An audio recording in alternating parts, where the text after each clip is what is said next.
suite donc à notre tuto là, sur les précédentes vidanges, et on on avait montré comment changer un filtre à huile traditionnel, mais par contre on n'avait pas montré le filtre à huile avec radiateur. Ah oui. Et le montage est très différent. D'ailleurs on n'a pas montré le série 5 aussi. Mais celui-là il est très simple. Celui-là il est assez chiant parce que les joints ça n'a rien à voir en fait. Le filtre n'est pas le même et les joints sont totalement différents. Quand je dis radiateur, c'est ça, radiateur d'huile. Donc, alors sur les anciens modèles, c'était bien chiant à faire parce qu'il y avait une espèce de thermovane devant la porte. C'était un engin pas possible. Sur les GS plus récents, ils ont, en fait, tu vois, c'est juste de simples raccords banjo qui sont vissés sur la porte. Donc, d'accord. Donc, je vais m'approcher. Tu vas démonter les raccords banjo. Je vais les montrer. Oui. Pour commencer, on va faire ça. Alors. Ok. Donc les raccords banjo, c'est ces deux trucs-là. Voilà, donc j'enfonce les portes ouvertes, le filtre à huile se trouve à l'avant-droit du moteur. Oui. Et c'est ça, droit. Et le radiateur, ceux qui auraient un doute, c'est ça, le radiateur. Oui, c'est ça. Et sur les RT ou sur les R, il est entre les, il est deux. Il est au milieu là. Ça, c'est GS qui les ont là. Voilà. Alors là, c'est une petite. Il n'y en a pas officiellement sur celui-ci. C'est du tuning. Voilà, c'est du tuning Paris-Dakar. Ouais. Mais c'est pas idiot parce que bon, c'est utile quand même. C'est un peu plus d'huile puis un meilleur refroidissement. Ben oui, forcément, ça fait déjà 1 demi-litre d'huile en plus et puis ça le fait circuler. Ça quand tu fais du chemin, j'ai fait du chemin avec lui, qui roule avec ça. C'est vrai qu'on passe jamais la troisième en fait. Hein. T'es au ralenti, donc il n'y a pas de vent, il n'y a rien qui. Donc en fait, c'est plus pour la pérennité du moteur que pour ses performances, mais bon. Ouais. Pas que du tuning. Non. Okay.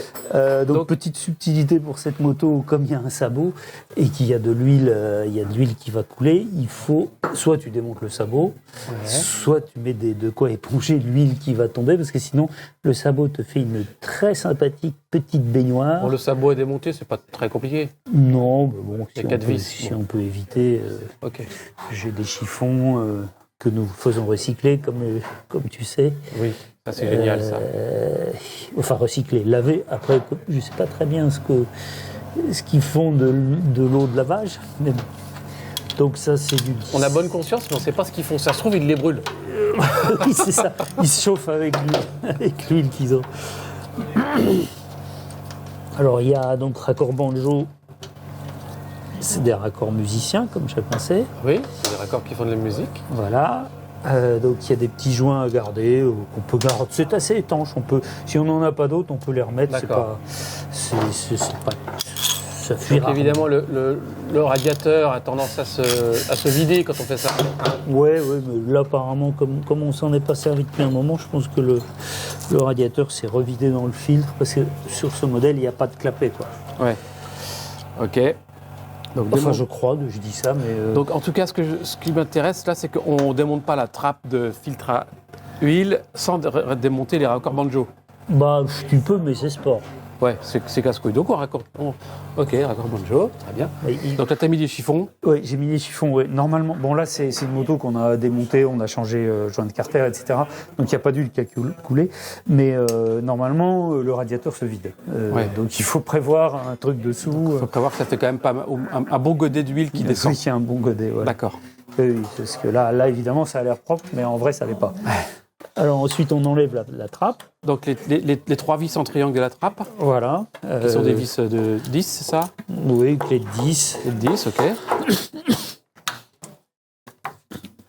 Bon, en principe, c'est relativement accessible. Ouais, c'est bon.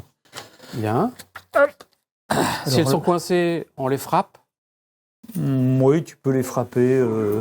Là, elles étaient raisonnablement serrées. En général, ça va là-dessus. C'est pas trop serré. Mais oui, si ça force trop, il faut les frapper. Comme c'est dans un pas de vis, c'est dans le bloc qui est en aluminium, en général, c'est pas vaut mieux pas que ce soit trop serré, quoi. Ouais. Si ça foire, j'ai déjà réparé des pas de vis de trappe à huile. Là, à cet endroit-là? Ah oui, c'est super. Si c'est une qui est en bas, c'est accessible. Si c'est celle du haut. Celle du haut, ça passe, mais faut enlever le pare-carter. C'est chiant, quoi. Je sais plus comment j'avais fait, mais je m'étais fait chier en tout cas. Sortir le moteur. Il faut encore déculasser. Oh. Donc une basse-file quand même. Ouais. Alors, j'ai enlevé toutes les vis. C'est toujours un peu collé, hein, faut pas tapoter.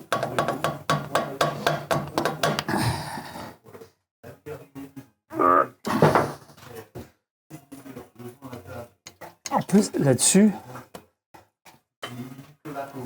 il y a moins de joints en fait que. Non, ça, si tu fais ça, c'est absolument interdit par la fédération. D'accord. Je ne montrerai pas alors. Non. Je vais faire des trucages pour pas que ça soit. Voilà, parce que en fait, si tu fais ça, en fait, si tu le fais trop, ça abîme les plans de joint, ça te fait une bonne crogne. Ouais. Donc, si jamais tu es obligé de faire ça, tu vérifies bien que tu n'as pas abîmé le. D'accord. Mais bon, ça, faut pas le dire. Hein. Ça ne sera pas répété. Comment on distinguait les deux filtres, les deux types de filtres? Ça, c'est le filtre sans radiateur, les deux côtés sont comme ça, avec un joint en caoutchouc. D'accord. Tu as de ce côté joint en caoutchouc et de l'autre, tu vas trouver le même. Donc le filtre sans radiateur, il va dans un sens et dans l'autre. Oui, absolument. Pas celui-là. Pas celui-là, parce que celui-là, tu vois, il a pas de joint sur le côté trappe. D'accord. Il y a une raison technique ou de... Oui. La raison, c'est qu'il faut faire le système de trappe est différent, puisqu'il faut qu'il y ait un départ et un retour. Donc, ils ont... Tu vois, dans la trappe, il y a un gros trou pour l'aller et un petit trou pour le retour. Pareil, okay. Donc, le joint, au lieu d'être au milieu, il faut qu'il soit à l'extérieur. C'est ce fameux joint à section carrée. La section carrée, tu vois. Ok. Très bien. Celui-là, il va là. Et puis, tu as nos deux joints comme sur les autres. Oui. Celui-là, il est d'époque. Normalement, il a une section ronde. Et celui-là, il a une section carrée. Donc, ça veut dire que ça fait un moment qu'il est là. Toujours la vis, la rondelle qui nous sert qui sert de butée au joint. Je sais que tu as insisté la dernière fois là-dessus, mais ils n'ont pas tous regardé ce premier tuto, donc on peut le répéter. Non, mais je vais réexpliquer. Et j'ai découvert ça il n'y a pas si longtemps, il y a quelques années quand même, sur les modèles avec radiateur, il n'y a pas de joint papier, étonnamment. De joint papier sur la trappe, d'accord. Oui. Quand il y a sur ceux avec... sans radiateur, il y a les deux joints comme ça et un joint papier. Et sur ceux avec radiateur, il n'y a pas. Je ne sais pas pourquoi. Et le fait est, c'est que si tu en mets, tu peux avoir une perte de pression d'huile sur des moteurs un peu fatigués. J'ai eu le coup. D'accord. Et en discutant avec mon camarade Jackie de Légende, on a conclu que oui, c'était comme ça. Ok. Donc, si jamais tu as une trappe qui n'est pas étanche, tu peux toujours en mettre un, mais c'est meilleur parce que ça pousse plus fort ça appuie sur le joint. Sur le fameux joint carré que tu nous as montré. Voilà. Donc, je suppose que s'il y a un joint papier, il appuie moins sur le... Bon, d'accord. Tu perds un peu. Bon, alors, je m'en suis rendu compte une fois où j'ai eu une petite perte de pression d'huile. Pas de joint papier, mais pâte à joint. Donc, dégraissage, nettoyage faut que ce soit nickel, alors, de la trappe, qui est quasi neuve, celle-ci, qui, à mon avis, est neuve. Okay. Donc, donc dégraisser à fond. Alors, il y a un inconvénient quand on enlève le filtre à huile, c'est qu'il y a toujours un fond d'huile qui coule, c'est ultra chiant. Au fond du logement, d'accord. Alors, soit t'atteins, soit tu mets... Ah, t'attends que ça coule? Oui. Comme la moto est sur la centrale... Ou tu nettoies, ou machin, jusqu'à temps qu'il n'y ait plus rien qui coule. Donc t'enfonces un chiffon dedans un petit peu, d'accord. Voilà. Mais sinon, ce que tu peux faire, c'est... Tu la penches, tu mets une petite cale pendant un moment sous le côté gauche de la béquille, ce qui fait que ça va pencher la moto comme ça va le vider. Et puis quand tu remontes, tu fais l'inverse, ce qui fait qu'elle est penchée comme ça. Okay. Et tu n'as pas de gouttes d'huile qui vont se mettre sur ton plan de joint qui est censé être dégraissé. Sec, d'accord, j'ai compris. Alors là, comme ça fait un moment qu'on l'a démonté, on dirait qu'il y a pas trop de... On dirait que c'est assez propre. Ouais. Alors, le filtre, il faut prendre un original. Ça n'existe plus en... Pas d'adaptable. En adaptable, ça n'existe pas, d'accord. Et même à l'époque... Oui. Vas-y. Non, mais vas-y.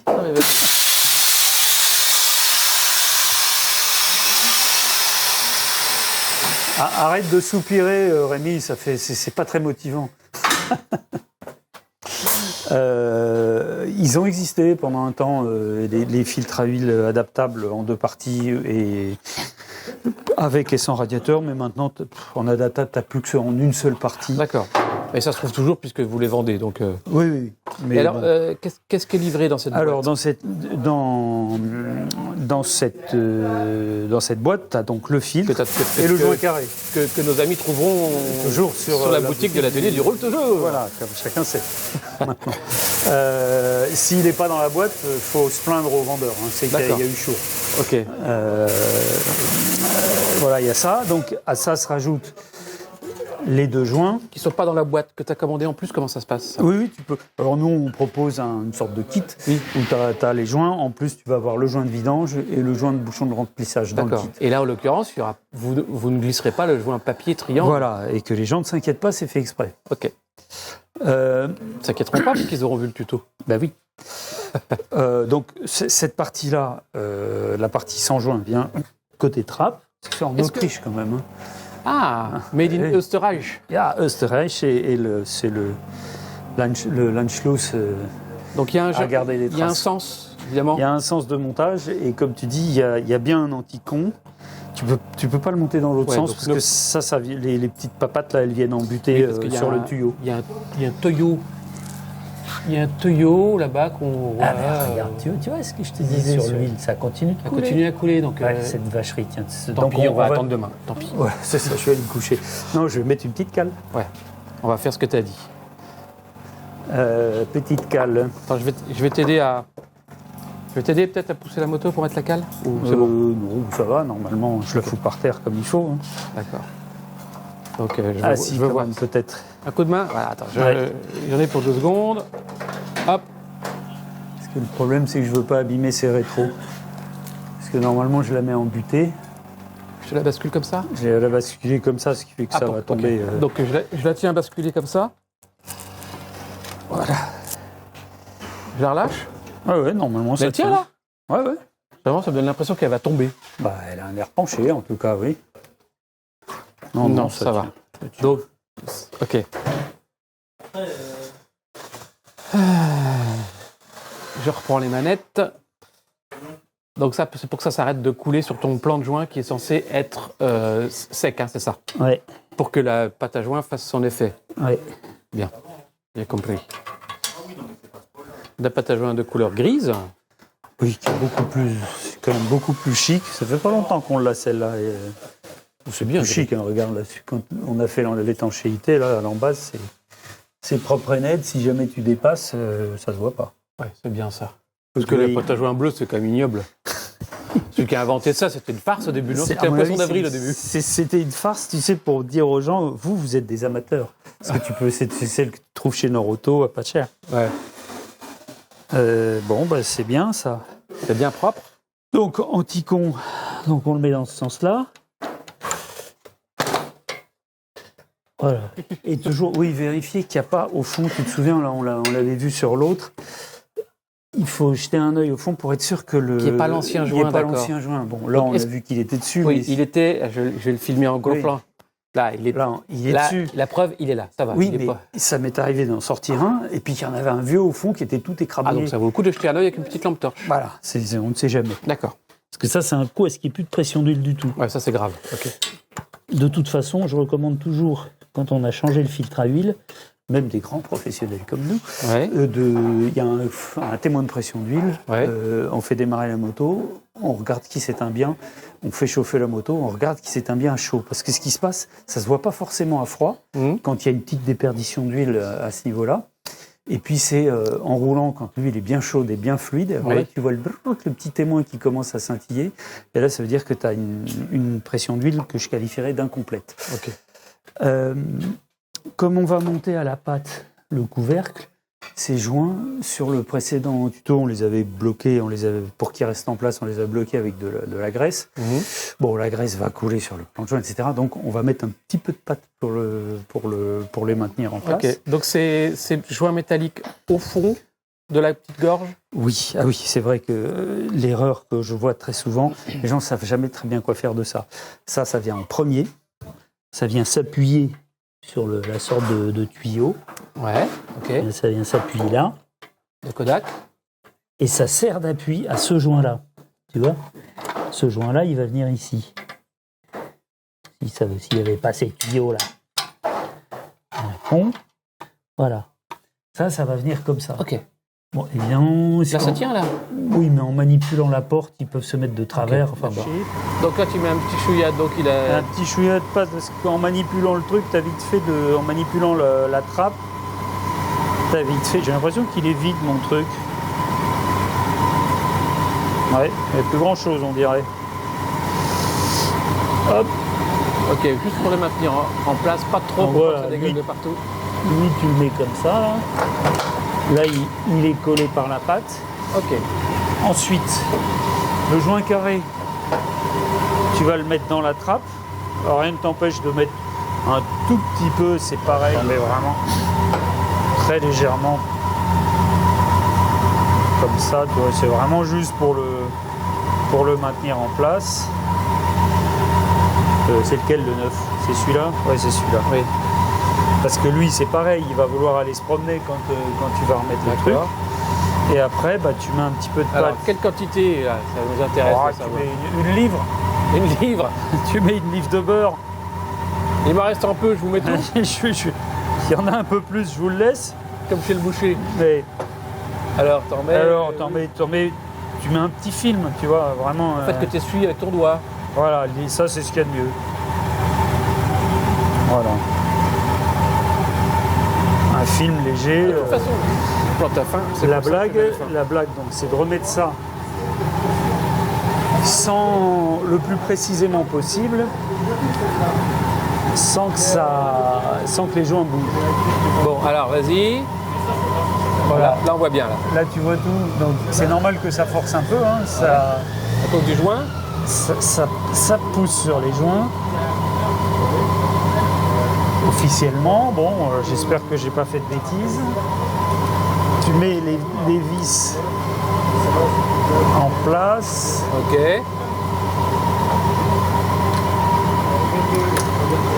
Tu serres à la force de... tu serres comme okay. Quelqu'un de sensé. Ah, parfois, il y a des gens qui nous demandent, allez, à combien je serre? Tu serres pour que, sans rallonge déjà, il faut que ce soit fermement serré. Alors là, évidemment, celle qui est la plus inaccessible, déjà, tu la mets en appui, tu les mets toutes les trois en appui. Bon, ça sert à rien de la serrer en étoile parce qu'il n'y a pas de... Tu peux la serrer en étoile, il y en a trois. Tu les mets toutes les trois en appui, c'est-à-dire tu sens que dès que ça commence à forcer. Ah d'accord, et tu serres seulement après. Et alors là, on a un cas d'école assez intéressant. Non, c'est bon, j'allais dire, je trouvais qu'il y avait un pas de vis qui était un peu léger. Oh non, pitié. Ah, ça peut arriver. Alors dans ce cas, tu mets... Si ça arrive, ça c'est un petit truc que le pas de vis soit foiré. Oui, que tu sens que ça tourne dans le vide. En aucun cas, tu peux te dire, ouais, les deux autres vont tenir. Il faut absolument que les trois vis soient serrées. Ah oui, cette trappe, c'est important là. Voilà, super important. Par contre, il y a une seconde chance. Si tu as un pas de vis qui est foiré, tu prends le vis de la taille au-dessus. De 5 mm, parce qu'en fait, la taille au-dessus, c'est 3-4 mm de plus, en fait, de la taille plus longue. Un peu plus longue, pour aller chercher les derniers filets au bout. Voilà, parce qu'en fait, c'est fileté jusqu'au bout. Ah, c'est bien quand ça s'arrête, le moteur, là-bas. Oui. Oui, tu peux essayer qu'une vis plus longue. Bah, plus longue de combien? 4,50 m. Non, de la taille au-dessus, c'est-à-dire, en fait, quelquefois, la taille au-dessus, c'est trop. La taille au-dessus, tu dis ça comme si on avait des grands tiroirs remplis avec toutes les tailles de vis. Ici, nous avons des grands tiroirs remplis avec toutes les tailles. Mais pas des les années. Non, mais tu prends... la taille de la vis, ça doit être du 25 ou 20. Tu prends du 25. Si c'est du 20, tu prends du 25. Si c'est du 25, tu prends du 30. Et 30, c'est probablement trop. Donc, si tu vois que tu arrives à en buter et que tu serres et que ça bute contre quelque chose, à ce moment-là, tu retires et tu mets des rondelles d'épaisseur. Oui, plutôt que de couper la vis, on met des rondelles d'épaisseur. Voilà, tu mets des... Bon, ça, c'est le plan de sauvetage. C'est noté. Alors, vu que j'ai des rondelles du raccord banjo qui a dû disparaître dans le sabot, je vais mettre 4 rondelles neuves. Ok, tant qu'à faire. Tant qu'à faire. C'est pas pour le prix d'une rondelle cuivre. Ah bah, c'est cher, le cuivre. Bah ça, c'est que tu as fabriqué toi-même avec de la vieille plomberie, non? Oui, bien sûr. Je passe mes dimanches à ça, en fait. Ça arrondit mes fins de mois. Et je vois que tu as des rondelles en cuivre, des rondelles en aluminium. Qu'est-ce qui se passe? Qu'est-ce que c'est celui-là?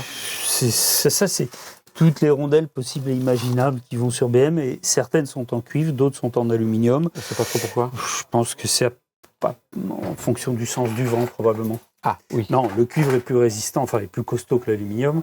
Donc, peut-être que ça supporte des serrages un peu supérieurs. D'accord. Je suppose. Enfin, ça me semblerait être une explication plausible. Bon, là. Quand on fait une commande à l'atelier du roule-toujours.com, on reçoit donc le filtre, le joint carré qui est à l'intérieur de la boîte de filtre qui n'a pas été ouverte, elle est sous-scellée. Ouais. Et avec toi, tu glisses donc le gros joint blanc, la rondelle que tu ajoutes. Et tu m'as dit que tu ajoutais aussi... Le joint de la jauge, qui souvent a tendance à s'écrabouiller à force avec le joint temps. de la jauge en haut. Pas indispensable de le changer, mais nous on le change parce que c'est le bien. Joint de vidange. Oui. Ok. Est-ce que tu mets les joints cuivre des banjos? Non, parce que ce sont des joints qui montent sur toutes les motos à filtre, oui. à radiateur, et toutes n'ont pas le même montage. Ok, donc ça. Si, peut-être qu'il y aurait le. Non, mais on les met pas en tout cas. Donc les gens qui font la commande, ces joints-là, ils les gardent. Qu'ils soient vigilants, voilà. Qu'ils les perdent pas. Alors, comme tu dis si bien, il y a un anti-con, tu peux pas te tromper de durite. Ah bon? La petite elle tombe en face, quoi. Ça tombe en face, d'accord. Ouais. Okay. C'est-à-dire que si tu voulais les intervertir, tu n'y arriverais pas. Et quand bien même, tu vois, il y a une entrée et une sortie. Oui, ça changerait pas grand-chose. Ça changerait pas grand-chose. Radiateur. Bon, alors là, toujours, tu cherches le pas de vis à la main. Ah, c'est un petit peu laborieux. Toujours, hein, quand tu remets une vis, tu essayes toujours de commencer à visser à la main. Parce que si ça force, c'est pas normal. Et si ça force avec une clé, tu t'en rendras pas forcément compte. Et tu vois, là, je cherche. Toujours à la main, d'accord.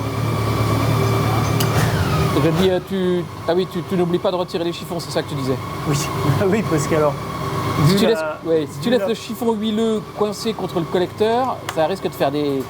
Oui, ça va sentir un peu. Ouais. Ok, donc tu as resserré les deux raccords banjo? Oui, j'ai serré avec... Alors là, c'est pareil, il ne faut pas essayer de bloquer parce que les joints se tassent un peu, donc tu n'as pas l'impression que c'est bloqué. Il faut serrer fermement, mais sans chercher le blocage. D'accord. Parce qu'avec une clé de cette taille-là, tu as un peu de puissance, quoi. Ouais. Donc il faut serrer raisonnablement. Et après, bien sûr, il faut remplir l'huile, impérativement. Ok. Alors, question idiote, le réamorçage de ce radiateur pose problème ou pas? Non, ça se fait automatiquement. On s'occupe pas de ça, d'accord. Pendant une seconde, le témoin va mettre une seconde de plus à s'éteindre, on va dire. Ok, d'accord.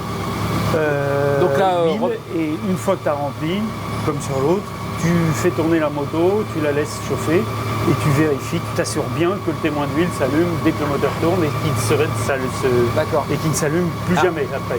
Question encore idiote, les quantités d'huile avec ou sans radiateur? Ça change, normalement il y a 300 cc de plus. C'est 2,5 litres avec un radiateur, je crois, et 2,2 litres sans. D'accord. Voilà. Bon, très bien. Voilà, comme ça, au moins, on a été exhaustif. Il reste juste le filtre à huile du série 5, qui est encore plus facile. Le filtre à huile du série 5, il y a un client justement qui s'interrogeait parce que ça avait été un peu bidouillé. Série 5 est premier modèle de série 6. Quand tu ouvres la trappe, tu as la trappe avec les 3 vis. Ouais. À l'intérieur, tu as une grosse vis avec une grosse vis à 6 pans qui se défait avec une clé de 17.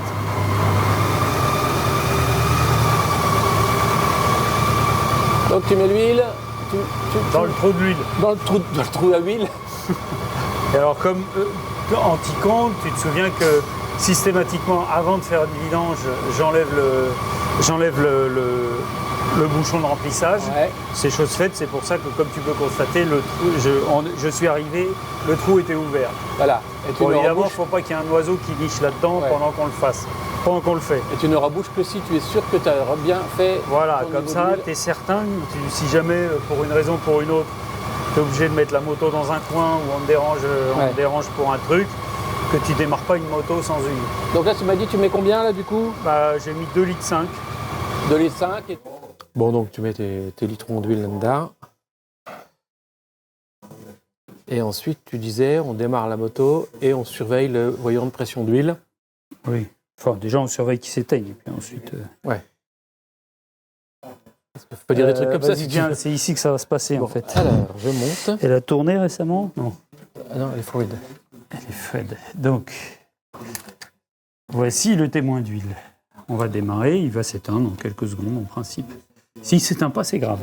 Ça, c'est le témoin de charge qui va s'éteindre dès que le moteur tourne, dès que le moteur passe les 800 tours à peu près. Tu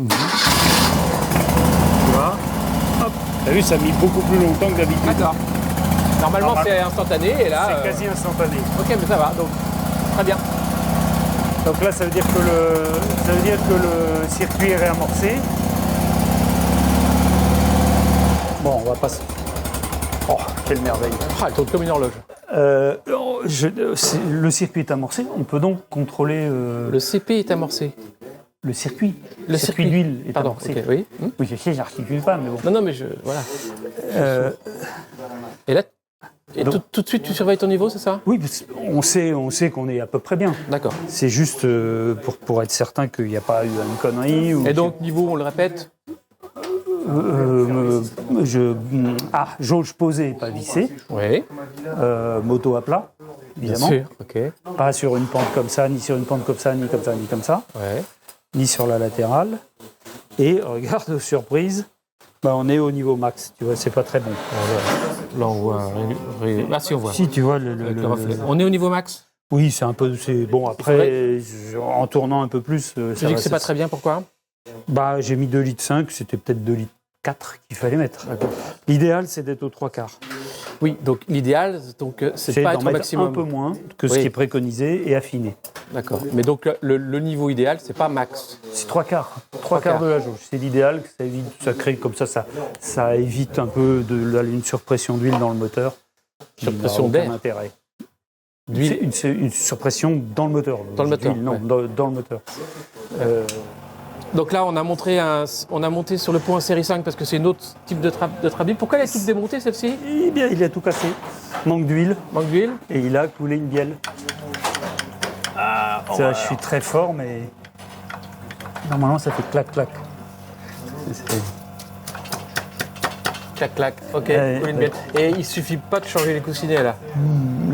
Quand ça vient d'arriver et qu'on n'a pas trop roulé, quelquefois, en mettant, en toilant bien et en refaisant les bielles, etc., ça peut marcher. Okay. Mais là, je crois qu'il a été un peu loin. Ok, d'accord. Ça va nous donner l'occasion de montrer comment on fait on va regarder donc le premier montage et non pas le troisième. Alors, bon là, il est un petit peu crasseux. Caché sous la couche d'huile. Apparemment, il y aurait des vis et des choses comme ça. Voilà, il y a toujours notre trappe. Donc c'est toujours une trappe triangulaire, comme sur les séries 6 et... Voilà. Ok. Et là, c'est infiniment plus simple. C'est plus simple, mais c'est un peu... Tu nous montres quand même. Oui, comme ça au moins. Parce que ça tombe bien, parce qu'il y a un client là qui a eu un série 6, un 96, donc première année. Et les séries 6, donc, qui sont sortis à partir de fin 73, début 74, en fait, ils ont les mêmes moteurs que les séries 5. D'accord. Et donc, le garçon, il est un petit peu perdu parce que non seulement il a le montage du série 5 que tu vas découvrir sous tes yeux ébahis dans quelques secondes. J'ai hâte. Et en plus, il avait les joints de série 6. Donc, le mec, effectivement, il y a de quoi perdre son latin. D'accord. Parce qu'il n'y a qu'un joint de trappe là-dessus, il n'y a pas d'autre joint. Il n'y a que le joint papier, l'espèce de joint en fibre là, de trappe, mais il n'y a pas le joint blanc, il n'y a pas la cale. Il n'y a pas d'huile là? Ah oui, tu as mis un bac. Et ici, j'ai mis. Normalement, il doit rester un petit peu d'huile. Mais... Et ça veut dire que pour serrer comme ça, il faut rouler sans huile du tout, quoi. Oui, il n'y a même pas un fond d'huile, quoi. Il a peut-être cassé la pompe à huile. Ah, ça arrive aussi, ça? Oui, la pompe. Il y a deux. On va pas parler de fragilité, mais deux non-solidités ou moindre solidité sur ces motos. C'est la pompe à huile, qui est notamment sur les séries 5, qui est entraînée par une toute petite clavette. Et la clavette finit par prendre du jeu et ça casse. Et du coup, ça, c'est quelque chose qui, aux révisions, tu vérifies ou comment ça se passe? Ça ne peut se vérifier qu'en faisant l'embrayage, par exemple. D'accord. Ah, alors là, il y a quelque chose qui passe pas loin, qui empêche de prendre une clé plate. Bon, elle sort, cette trappe? Oui, ça y est, j'ai réussi. Ah, ok. Ouais, elle est beaucoup plus simple que l'autre. D'accord, évidemment. Il y a un joint papier, là, pour le coup. Il y a un joint papier. Bon, magnifique, en état parfait. Et ici, regarde, toute la différence est là. Elle est là? Là. Là. Oh, il y a un bidule. Il y a une vis à 6 pans. et avec une sorte de double couvercle, quoi. Un nouveau chapeau qui est là. Là, il y a un chapeau. Donc, tu retires le chapeau, c'est ça? Voilà. Je suppose. Oui.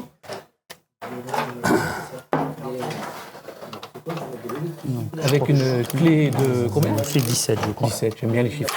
Alors, si, voilà, c'est bon.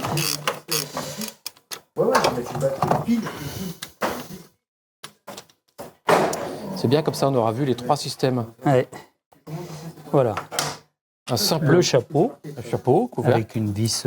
C'est un pas fin, comme tu peux constater. D'accord. Donc, il ne faut pas l'acheter en pensant qu'on va en trouver une autre plus propre. Hein. Ouais. Mais en plus, elle baigne dans l'huile. Donc, Et là, faut attraper le filtre. Bon, tu es en train de nous dire que ça chie à en sortir, en fait, c'est ça? Bon, tu peux t'accrocher sur le joint. Ah si, ça va. Ah si, avec une pince. Voilà. Vérifie toujours que... Donc tu vois, c'est le même. Hein. Alors ça, les séries 5, ce sont les seuls où tu peux mettre les filtres adaptables parce qu'ils sont en une seule partie. Les séries 6, on peut pas mettre les filtres? Si tu peux, s'il n'y a pas trop de matos devant, s'il n'y a pas les pare-cylindres, ils font chier souvent. Mais série 5, série 6, donc c'est les mêmes filtres? Ce sont les mêmes filtres. C'est série 5, 6, 7, tant qu'il n'y a pas de filtre de radiateur, ce sont les mêmes filtres. Donc voilà. Pour rappel, parce que on en avait parlé sur notre premier tuto sur les vidanges, il y a des filtres adaptables en un bloc et des ils sont en une seule d'origine en 2 parties. Voilà. Et c'est infiniment plus simple de les monter, quand ils sont en 2 parties. Mais à l'atelier du Roule Toujours, on vend les 2. Oui, on vend les 2. Mais alors, lequel choisir? Si la trappe n'est pas bien dégagée comme ça, pour cause de pare-cylindre, de je sais pas quoi, il faut prendre celui en 2 parties. Sinon, et alors, appliquer un carénage en 2 parties, absolument. Ok, absolument. Impossible à mettre sinon. Pas le même prix? Non, c'était un petit peu moins cher. L'adaptable, c'est toujours mieux, c'est toujours plus agréable. Mais plus agréable pour le portefeuille. Mais malheureusement, ça ne monte pas sur chaque truc. Donc toujours pareil, bien essuyé, etc. Donc, tu en mets le nouveau. Bon là, je ne vais pas le faire parce que je pense que ça ne servira pas à grand-chose vu l'état du moteur. Mais le truc simple, c'est qu'en fait, tu mets ton filtre, je vais quand même le remettre en place, le vieux, comme ça au moins. Ça, tu mets le couvercle en place. Un petit capot en aluminium. Voilà, tu mets la vis, tu serres.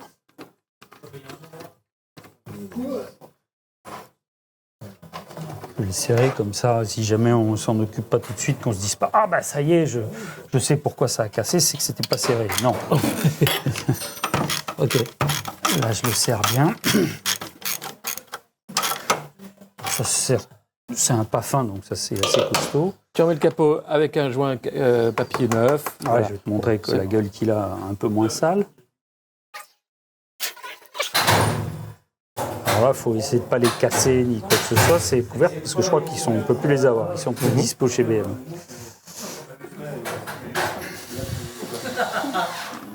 On met donc un joint neuf, comme ça, et les 3 vis. Ce que je conseille, la vis du haut, c'est de mettre une cipe en creux. Ah. Une hexacave, comme dirait le professeur, je sais pas quoi. C'est ça, j'ai hexacave. Non, pas rappel d'alarme. C'est une alarme pour que tu prennes tes graines? Ouais. Tes vitamines de 16 heures? C'est mon goûter, pour plaire à Vincent. Une alarme pour le goûter. Non, sinon tu tombes dans les pommes après, c'est bien. Non, ça permet de tenir. Bon, là, je les mets vite fait comme ça. Enfin bon, on a compris. C'est pas là, maintenant, on a les 3 montages. En sachant donc que ce montage, ça va sur les séries 5, donc de 69 à 73, très schématiquement. Ça va sur la première année des séries 6, donc en 74. On les reconnaît souvent, ils ont les premières années, ils ont les mêmes commodos que les séries 5. D'accord. Et ensuite, c'est deuxième montage. Et dernier montage, c'est celui avec radiateur d'huile. Les radiateurs, ils sont apparus dans les années 80. 80, c'est pas 80 sur les R100 RT des années 80. RT1 R100 RS. Ou RT... Non, RT1, oui, il y a un radiateur. Mais sur les premiers R100 RS, sur la deuxième génération d'R100 RS, il y avait la petite fenêtre en haut. Ça s'est généralisé, les radiateurs à huile, sur les grosses cylindrées plutôt, non? Que sur les 1000. Que sur les 1000, d'accord. Il y a là, sur le 80 GS, il y avait, mais c'est Parce que c'est du tuning, d'accord. Okay. Oui, c'est ça, c'est le tuning. Prochain tuto, on va peut-être enfin y arriver, c'est carburateur. Les carburateurs, ouais, on vous fait la promesse, hein, les carburateurs. La grosse demande de carburateurs, les gens envoyaient des messages. Carburateurs, j'ai entendu 2 choses. Alors, ils nous diront s'ils sont d'accord. Embrayage. C'est une grosse opération, mais plusieurs fois les gens ont demandé pour l'embrayage. Ça, il faut attendre qu'on en ait une en atelier. Là.